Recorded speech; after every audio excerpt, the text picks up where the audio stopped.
Hi guys! Welcome back ulit sa aming channel. Ngayon po ay mag-share lang ako ng mga verses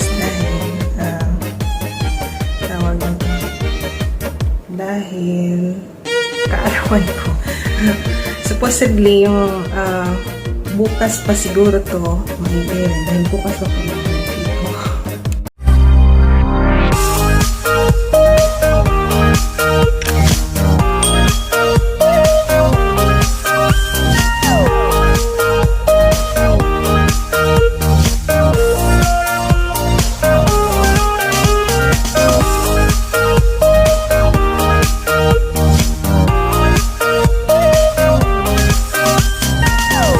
So, yung verse na i-share ko sa inyo guys is Psalms 118 verses 24. This is the day that the Lord has made.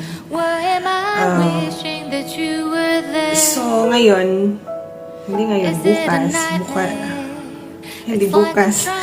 Parang ngayon, kasi ngayon to may L.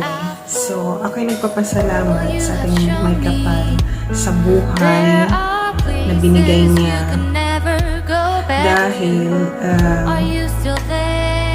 narito pa ako sa mundo. Sa ilang taon na nagsiselebrate ako ng kaarawan, medyo ilang taon na ako nagsiselebrate na mag-isa. So ako'y nagpapasalamat kahit malayo ako sa pamilya ko. Mayroon akong kagandahan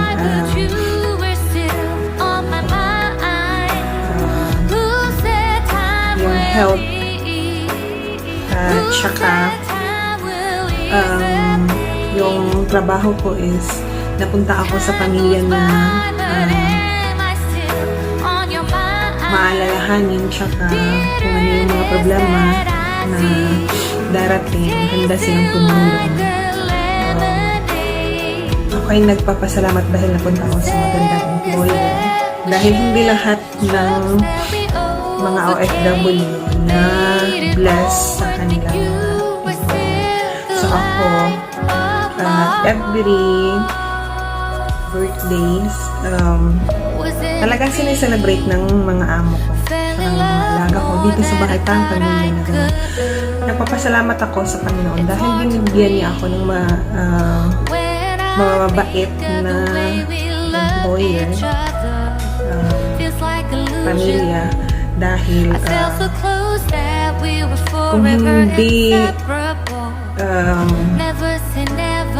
kung hindi dahil sa ating Panginoon, hindi naman talaga tayo hindi natin mararanasan yung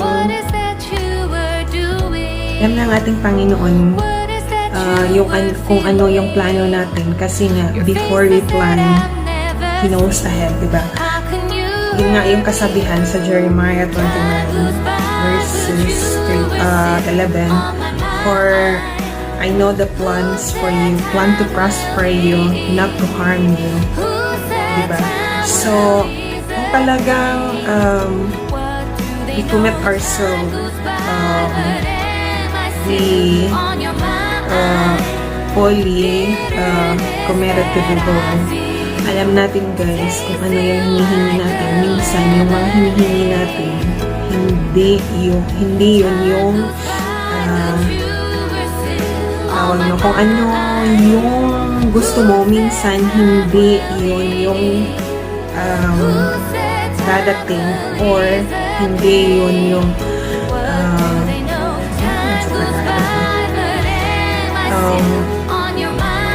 it's not the answer sa mga prayer mo. Yung prayer mo minsan hindi siya yung answer. May ibibigay sa atin ang Diyos na much better sa hinihingi natin, di ba? Alam ko at alam nyo na minsan ganyan yung yung desire natin. Minsan mas much better pa yung ibibigay sa atin, Lord. Kung sincere tayo sa ating mga sa ating prayer at sa ating ginagawa. Hindi rin guys Yan din yung isa, hindi ano bang tawag nun? Hindi mag-workout yung prayer natin kung wala tayong ginagawa. Yung hindi natin win-workout, dapat kung nagdasal tayo sa Panginoon na, Lord, sana may ganito ako, ganyan. Tapos hindi mo tinatrabaho. Yung dasal ka lang ng dasal, tapos hindi ka nagtrabaho. Hindi rin yan, guys, mag-workout. Kasi nga, para din tayong, para kung sa Bisaya pa, guys, muratag ka ng kuan, muratag irok nga nagpaghot sa buwan. Ana siya ang mahitabo. So, kailangan lang talaga natin prayer, work, so ganon, para meron talaga siyang mag-workout talaga yung gusto natin, yung talagang kung ano yung gusto natin, talagang maging dadating siya.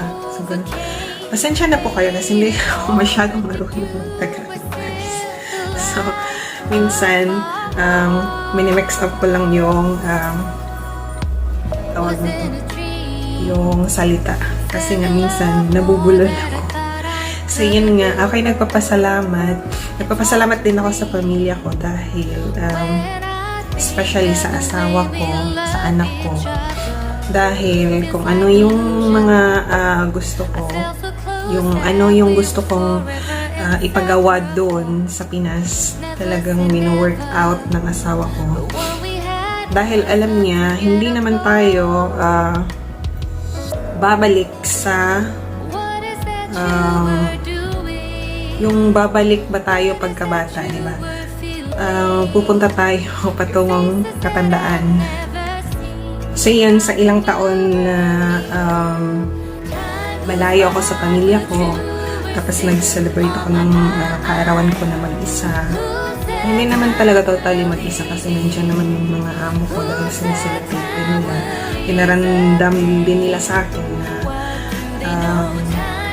nasali ako sa kanila, yung kapamilya ko talaga sila. Ganun. Parang pamilya na yung turing nila sa akin. So, yun, napaka-bless ko sa